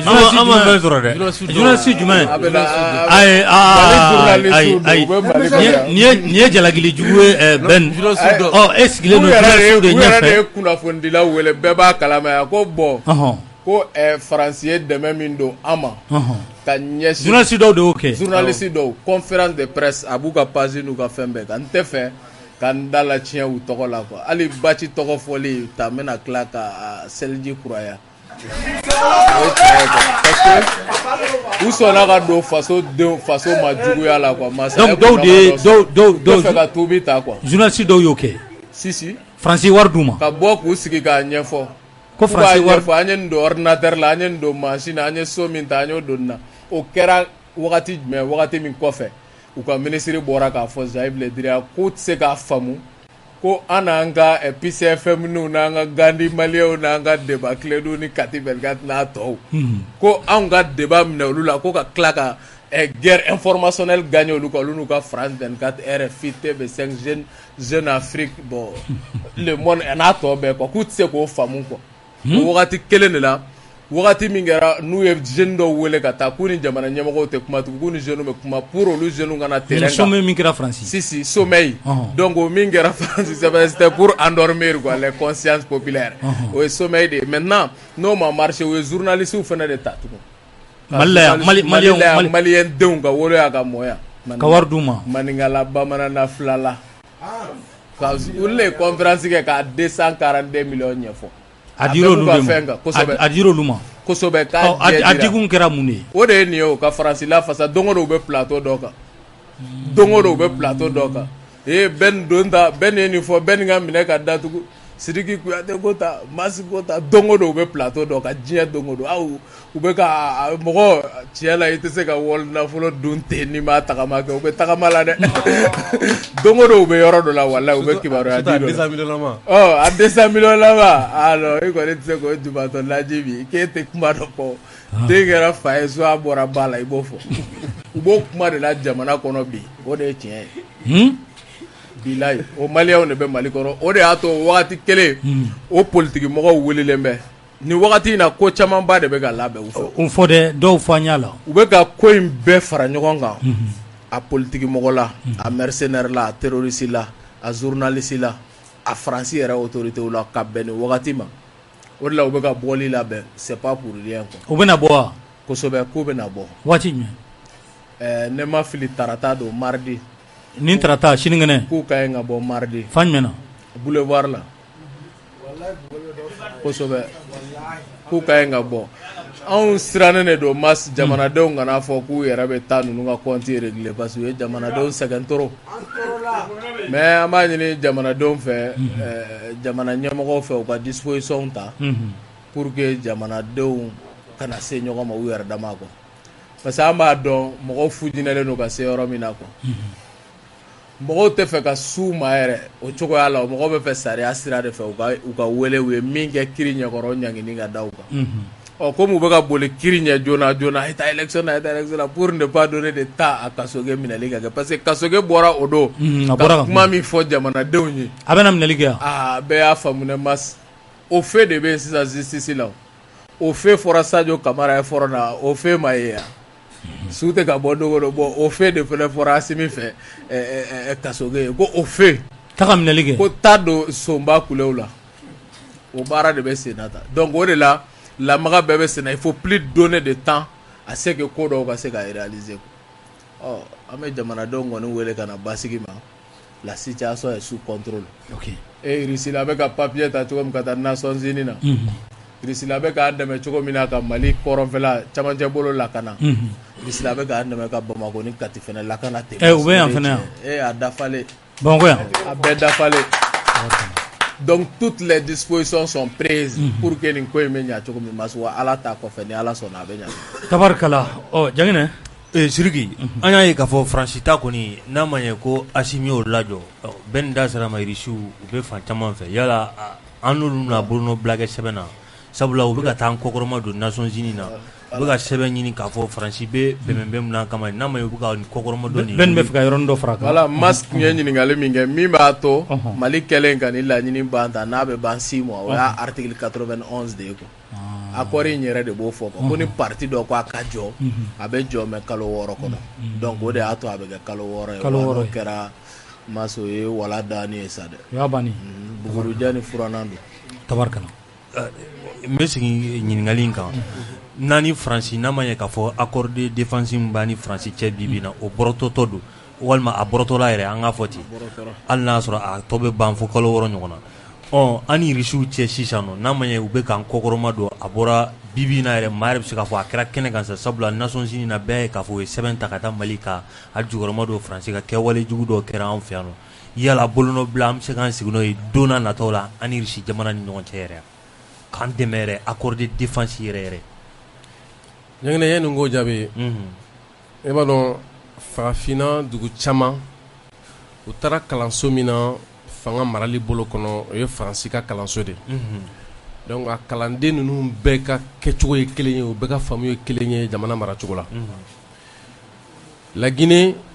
wulikajɔ kɛra Alpha Condé a n'a jɛw nɔfɛ faso suɲɛni mɔgɔ faga o ni janfa nɔ kan e m'a ye nin kalo in tile 6 dɔw ko u bɛ wuli k'u jɔ k'a fɔ k'u bɛ bɔ k'u mago bɛ démocratie de la parce que minɛli daminɛna Mamadi Kasuge a ye laseli dɔ kɛ n b'a yira k'u ye mɔgɔ ba damadɔ lamɛn a ko ten minnu lamɛnna u b'a dɔn u ye min kɛ ni dun lamɛnna kiri kɔnɔ min b'o kɔfɛ o fana dɔnnen don sisan a caman tun y'a se k'u b'u den kɛrɛfɛ kɛlɛw dɔ la komi kiriko bɛna wuli ni wagati dira ko caman bɛ se ka ɲɛ sɔrɔ kɔnɔna na k'u bɛna bɔ ko k'a fɔ ko démocratie comme si n'a fɔ justice et démocratie dɔ ye o y'a dɔ ye o nɔ kan bɔli faamuna o faamunen kɔfɛ an bɛna détail di ko minnu na an bɛna don min kɔnɔ ka kɛ ne ka ɲininkali ye Sergei Lavrov n'o ye Russie jamana n'u ka jamana ɲɔgɔn cɛ ko ɲɛbɔbaga a ye kangaridaba kɛ ka ɲɛsin Américains ni Europe jamana mɔgɔ ma k'u tɛ min kalama ko olu ni Mali bɛnna ko caman de kan c'est à dire k'u ye bɛnkan caman de signé a bɛ domaine caman kɔnɔ donc u k'a dɔn olu ni Mali u labɛnnen don fɛn o fɛn bɛ tali kɛ tiɲɛ na ka ɲɛsin Mali ma k'u ni Mali labɛnnen don k'a bɛɛ kunbɛn Sergei ko ten donc o b'a yira a tɛna fɔ fɛnw bɛ se ka signé ka taa ka tɔ renforcer mais minɛnw ni ko camanw ni kabi Nations Unies bɛ taa anw ka ko laɲini kɛ Nations Unies kɔnɔna na olu tɛ se ka kɛ ka taa sɔrɔ i ma mandaté c'est à dire que yamaruya dɔ de bɛ sɔrɔ i n'o jamana ɲɔgɔn cɛ sɛbɛn dɔ de bɛ kɛ i n'o jamana ɲɔgɔn cɛ yaasa i bɛ se k'olu baaraw kɛ donc o baaraw bɛ Russie jamana ni Mali ɲɔgɔn cɛ c'est pourquoi kabi mɔgɔ caman b'a dɔn ko Russie bɛ se ka na an y'a fɔ Maliens ɲɛna ni kɛlɛ in na hali ni Russie ka dɛmɛ danna dɔrɔn ka taa anw lafasa Nations Unies na n ka mɔgɔ b'o la ah oui parce que a donni ma an y'a fɔ a fɔcogo jɛ la n ko Russie droit de veto de b'o bolo o dun tɛ e fa bolo a t'i ba bolo donc an b'an ka veto de kɔ a dun ye kɛlɛkɛminɛn de ye bi diɲɛ kɔnɔ o y'i diya o m'i diya o kɛlɛkɛminɛn dɔ de don o kɛlɛkɛminɛn a bɛ maa fila bolo diɲɛ kɔnɔ bi minnu bonyalen don diɲɛ kɔnɔ n'o ye Russie ni Chine ye bi olu labɛnnen don k'a fɔ u bɛ anw dɛmɛ nin sira ninnu kan c'est que jɛɲɔgɔnya bɛ an n'olu bɛɛ ɲɔgɔn cɛ bi an bɛ don min na i ko bi o jɛɲɔgɔnya a tɔ bɛ se ka renforcer ni sɛbɛn wɛrɛw ye don n'a nataw la sinon Sergei Lavrov ye min fɔ o ni i bɛ min ye ni Russie bɛ k'a kɛ déjà an ka jamana kɔnɔ i b'a dɔn k'a fɔ jɛɲɔgɔnya taara yɔrɔ jan kosɛbɛ o de kama an y'a fɔ mɔgɔw ɲɛna bɛɛ k'i sigi n'a ye k'a fɔ ni CEDEAO tun bɛ se ka fɛn kɛ ko ka ko tiɲɛ Mali kɔnɔ yan Chine ni Russie tun tɛ sɔn ka don Mali fɛ kurun kɔnɔ quoi ni fɛn tun bɛ se ka tiɲɛ Maliens yɛrɛ kɔ u tun tɛ sɔn ka don an fɛ mais n'i y'u donné an fɛ ka sɔn k'u ka ɲɛnamaya di ka sɔn k'u ka diplomatie d'an ma ka sɔn k'u bɛna kɛlɛ k'an nɔfɛ an ka dɔn k'a fɔ ko de don Faransi jɔyɔrɔ t'a la Amérique jɔyɔrɔ t'a la Alassane Dramane Ouattara jɔyɔrɔ t'a la Bazoum jɔyɔrɔ t'a la Macky Sall jɔyɔrɔ t'a la awɔ a b'anw de bolo awɔ a b'anw de bolo fɛn o fɛn bɛ ka kɛ o ye parce que an mago bɛ kuma dɔ la ni mɔgɔninfin bɛ ɲɔgɔn na surtout subagaw de don i mago bɛ ka nasiji dɔ mun i mago bɛ ka kuranɛw ka haya dɔw kalan komi i mago bɛ ka selijiw lakuraya cogo min na parce que ɲama kɛlɛ de b'a la sinon o kɔrɔ tɛ k'i siranna awɔ siran tɛ voilà a tacogo yɛrɛ de i bɛ selijiw lakuraya kuma dɔ la ni Ala sɔnna Adama bɛ tɔgɔ fɔ min mana kɛ ni seliji tiɲɛni ye subahanallahi don dɛ Adama bɛ kalo tile 13 n'o ye le 13 mai a fɔra ko bɔli dɔ bɛ yen yala yɛrɛwolo sen b'a bɔli la a bɛ ka labɛn cogo di mun bɛ se ka fɔ lamɛnbaaw ye Mas an bɛ yɛrɛwolo ɲɛmɔgɔ n'o ye Filamori Kamara ye Ciyɛroba an b'a fo kɛrɛnkɛrɛnya ma ka baara min kɛ o don. Tabarikala. K'a daminɛ ka opération Espoir tous Fama ka mɔgɔw fo minnu y'a initiative ta donc k'a daminɛ CDM mɔgɔw la Tangara donc ka se réseaux sociaux kan Seku Tunkara fier d'être malien donc ani mɔgɔ b'a la donc n'u ye hakilina in ta k'a baara sama ka se nin yɔrɔ la ko ka bɔ ko ka kɛ kulu ye ko k'an ka wolomasiri tabagaw kɔkɔrɔma don mɔgɔ minnu bɛ ka sɔn k'u nin di pour que anw ni ka lakana anw faso ka lakana donc ka bɔ k'olu kɔkɔrɔma don ani ka kɛɲɛ ni nkalon jugu min bɛ ka ta ka siri u la bi Faransi fɛ a n'a jɛw diɲɛ kɔnɔ donc o nkalon jugu kɔkari juma don de tɛ yan juma nata don à 14h an bɛ juma seli place de l'indépendance la ye comme yɛrɛwolo debout sur les remparts n'an ye wele mɛn n'an ye jamana ko ye a la yɛrɛwolo b'a la wa foyi tɛ yɛrɛwolo ni maliyɛn si ni ɲɔgɔn cɛ an b'a ɲinina de cogo min na an ka jamana ka kuma bɔ o kɔnɔna na peut-être furugu ni fɔɲɔgɔnkɔ dɔ bɛ se ka na mais k'a fɔ ko mɔgɔ dɔ de bɛ yen ko b'an n'o ni ɲɔgɔn cɛ o tɛ tiɲɛ ye quoi donc a prévu yɛrɛ ye min ye ni initiative talen kuma kun cayara mais yɛrɛwolo y'a ye jamana ko don Mali armée dɛmɛni ko don Mali ka yɛrɛma hɔrɔnya ko don o de la yɛrɛwolo y'a décidé ka réunion kɛ k'a fɔ an ka don a la an ka ko kɔkɔrɔma don maliyɛn bɛɛ ka ɲi ka bɔ nin don fɛn fɛn b'i yɛrɛ ye Mali surasiw bɛ ka baaraba min kɛ bi juma nata bɔli la donc an ka ɲɔgɔn sɔrɔ yen an yɛrɛ ka imam bɛ Ustaz Sanogo an b'a ɲini a fɛ ale ka juma kun minɛ n'an ye an ser'o wagati yɛrɛ la Tangara donna donc min ye initiative ta an bɛ tigɛrɛ fɔ Tangara a donna kɛnɛ kɔnɔ donc a n'u bɛɛ lajɛlen o guloki de filɛ an ka yɛrɛwolo tɔnden na Tangara yɛrɛ ko k'a bɛ ka na n'i ka guloki ye k'i ka guloki b'a bolo yan donc a ma kɛ n ka jama ka ca dɛ n ka équipe jama ka ca dɛ donc Tangara bɛ min Tangara o de kɛra o de filɛ an ka tɔnden na Tarawele donc pour que jumadon bɔli bɛ kɛ cogoya min na donc o siratigɛ fɛ o hakilina de don donc an bɛ wele di maliyɛn bɛɛ ma an bɛɛ ka bɔ donc an ka tigɛrɛ fɔ an balimaw kun minnu ye initiative ta donc ils sont là voilà donc an bɛɛ ka bɔ an bɛɛ ka bɔ jumadon an ka juma yɛrɛ seli place de l'indépendance la k'a yira diɲɛ la ko nous sommes un peuple debout derrière son armée et que diɲɛ fɛn o fɛn kɛra an dalen don an ka armée la et wa an ka surasiw soutenir jusqu'à la victoire finale donc u ye min kɛ an b'u fo o la ko an ka taa n'a tɔ ye jusqu'à Kidal merci beaucoup an bɛ tila ka kuma di u ma dakuruɲa fila k'o fɔ nka an bɛ to ni Kuyate bɛn ta kan i bɛ se ka jumɛn fara a kan boli min labɛnnen don ka kɛ ni juma natɔ ye le 13 mai ma se b'a dɔn diɲɛ ye min ye Sékou Touré ye kuma caman fɔ ka kɔn bi ɲɛ a ko dans un état démocratique l'État est un instrument technique pour le respect du choix du peuple et l'application de ses décisions ko n'a bɛ bɛɛ kɔnɔ fangabolo ka laɲini ye min ye ou bien fangabolo bɛ bila yen ka se jamana kɔnɔdenw bɛ min laɲini k'o de ta k'o don ba la o nɔ kan an ye fɛn dɔ jateminɛ an ka cɛkɔrɔba la n'o ye Amadu Seydou Tarawele di Amadu Jikɔrɔni don min na an y'a ye k'a fɔ an mago bɛ ka tiɲɛ dɔn Mali kunu na n'an ka seliw ni ɲininkaliw cayara fo ka n'a yɛrɛ timinanja a ka sɔn ka sɛbɛnniw ni wulikajɔw kɛ ka taa kuma arajo la a donni ma anw bolo k'ale de tun bɛ ka anw bolo k'an de bɛ k'ale dɛmɛ ja ale de tun bɛ k'anw dɛmɛ awɔ a taɲanen kɔ a somayalen kɔ an y'o de dɔn ka sabu kɛ an taara k'an b'ale dɛmɛ min na ale taara ka to an bolo mais o y'a sɔrɔ dɛmɛ kɔnɔna na an ye min sɔrɔ a bolo o n'a jɛw o y'a to an yɛrɛ fana sɔnna ka jɔ ni kɛlɛ ye donc o bɛ donni min na i ko bi a yira ko kɛlɛ kɛra faso jama fɛ ko ka fanga jugu bɔ yen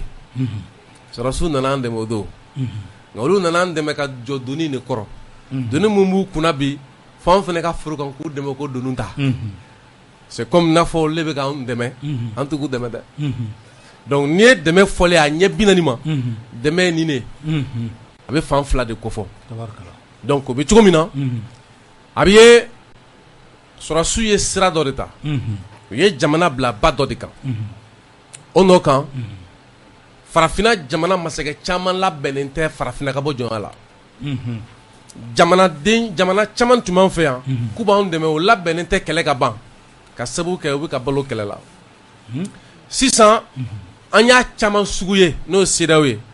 ka farafin sugu Faransi sugu ye ka taa se fo EITM ni jɛkulu caman fo ka n'a ye bi sɔrɔsiw sera ka sɛbɛya sɔrɔ CEDEAO kan kiiri sira fɛ o kiiri sira fɛ i b'a ye k'a fɔ sisan chef d'État jɔyɔrɔ foyi t'o la bilen o kiiri bɛ sisan kiiri tigilamɔgɔ de bolo ne bolo hali kiiri tigilamɔgɔw kun ka se ka communiquer k'o kan donc jamanadenw ka bɔ k'a fɔ ko tɔɔrɔ min b'an kan ni kiiri ye jaabi di a la o tɔɔrɔ ka wuli ka bɔ an kan o y'an ka hakɛ ye o ye sɔrɔsiw fana ma dɛmɛ ye a bɛ ye k'a fɔ bi Nations Unies Russie jamana ni Chinois kelen k'u bolo di ɲɔgɔn ma ka taa yira k'a fɔ ko Mali ka kotigiya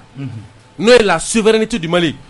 ko diɲɛ sariya fɔ cogo min na a ka labonya diɲɛ sariya bɔ fɛ kɛrɛnkɛrɛnna Faransi fɛ o wagati nana bɛn nin date fɔli ma ka taa sɔrɔ yanni nin date ka fɔ o y'a sɔrɔ a ma kɛ ka bɔ o kɔnɔ ka na se fo an bɛ don min na i ko bi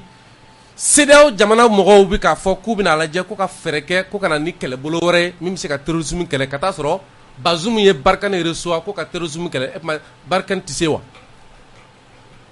e kuma Barkhane tɛ se wa e kuma G5 Sahel tɛ se wa donc e kuma MINUSMA tɛ se wa kana bɛn wagati kelen ma MINUSMA bɛɛ k'olu mɔgɔ bɛɛ ko ka taa ni ɲɛda kura ye o wagati kelen Mali fana bɛ k'a ɲini sisan n'a ma ɲɛ ko ɲɛda kura bɛ sɔrɔ o ɲɛmɔgɔ ka to Chinois ni Russiens na anw yɛrɛ Maliens bolo donc sisan o b'a jira a ka kan jamana kɔnɔdenw k'u sago fɔ k'u ka kuntilenna n'u ka miirina fɔ diɲɛ mɔgɔ ye ka kɛɲɛ ni nin ko kura minnu bɛ sen na o ni ka kɛɲɛ ni sɔrɔsiw filɛ k'u kɛ nin ba min kan an ka se k'an jɔyɔrɔ fana fɔ o la o ɲɛ analyse bɛɛ kelen kɔfɛ Yɛrɛwolo y'a ɲini kabi kɛnyɔrɔba juma tɛmɛnen k'a fɔ Malien bɛɛ ka bɔ ko kɔnɔkulu sɔrɔsiw tɔgɔ min b'a ko kan o ni jamana kɔnɔdenw ka fara ɲɔgɔn kan tɔgɔmasere o ni k'a yira jugu la ko Maliens u tɛ min kalama c'est que fɛn o fɛn bɛ sen na après 3 mois d'embargo ko Maliens b'u galabu la de a dan sini b'a kɛ 4 mois dɛ sini o b'a kɛ kalo 4 ye kalo 4 an bɛ embargo la kalo 4 9 janvier 9 mai awɔ kalo 4 voilà donc ka taa yira diɲɛ mɔgɔ la ko bɔli min kɛra le 14 janvier peuple min bɔra k'o bɔli kɛ minɔgɔ m'u faga kɔngɔ m'u faga galabu ma sa wa an b'an ka jamana kɔ an b'an ka armée kɔ masi bɔli miirina fila tabarikala jɛmukan tɔ ye an y'a ye an ka jamana ɲɛmaa fɔlɔ Modibo Keita Baba Modibo ko a soma yɛlɛmali bɛɛ nin bɛ fɛ ka dɔ fɔ yan'an ka se kosɛbɛ bɔli ko in na quoi an bɛ fɛ ka min fara a kan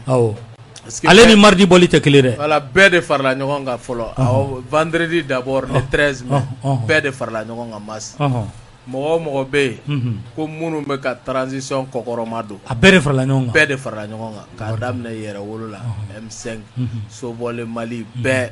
donc espoir tous fama CDM ka initiative kɔnɔ ani minnu sigilen bɛ diaspora la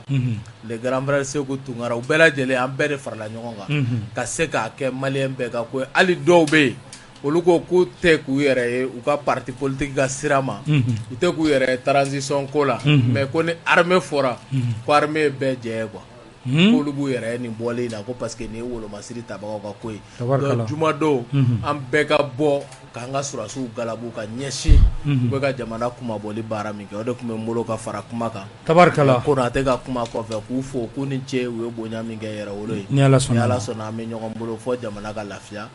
anw seko ye min ye sifinnakaw ka fara ɲɔgɔn kan la walahi an b'o kɛ ni Ala sɔnna n'o bɛ bɛn fɛn o fɛn ma Yɛrɛwolo est prête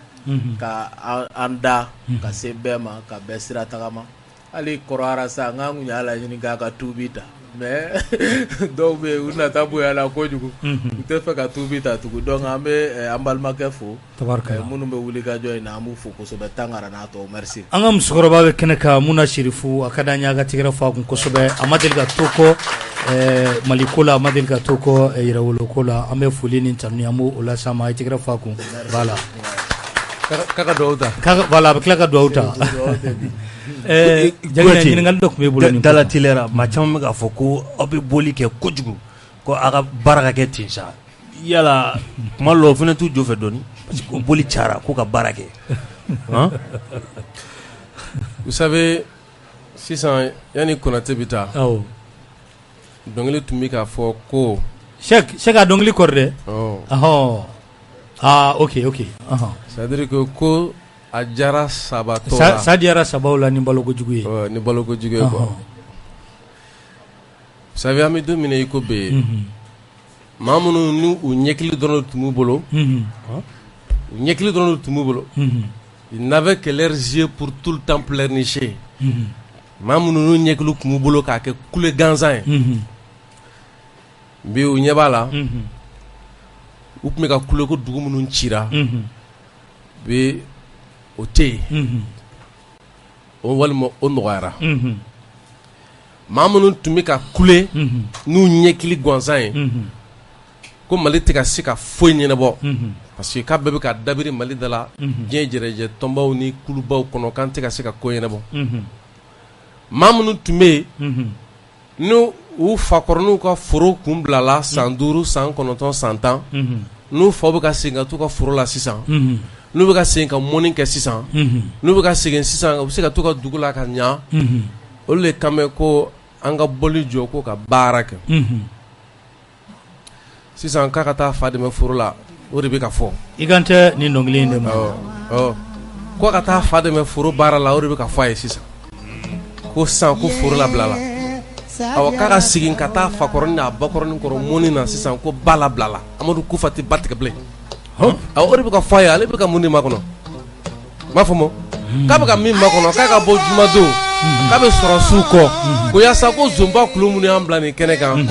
ko sɔrɔsiw ka hiku kan kiri k'u minɛ k'a ka bɔ ko CEDEAO ye janfa min kɛ ka ɲɛsin Mali ma an ye CEDEAO den ye ko a ma jɛn n'a ye k'a ka bɔ k'a ka t'o kuma de kɛ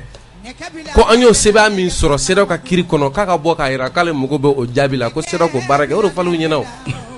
mais olu bolo ko mun de don n'u b'a fɔ ko dɔ kɛra de jumɛn de la ko dɔ kɛra bɔli la u b'o de fɔ awɔ ko bɔ kɛra bɔli la ko komi an ma bɔ ka ban o an bɛ ka bɔ dingɛ de kɔnɔ an ma bɔ ka ban olu fɛ an ka to yen wa ni bɛ bɔ ka ban de olu b'a ko ka bɔ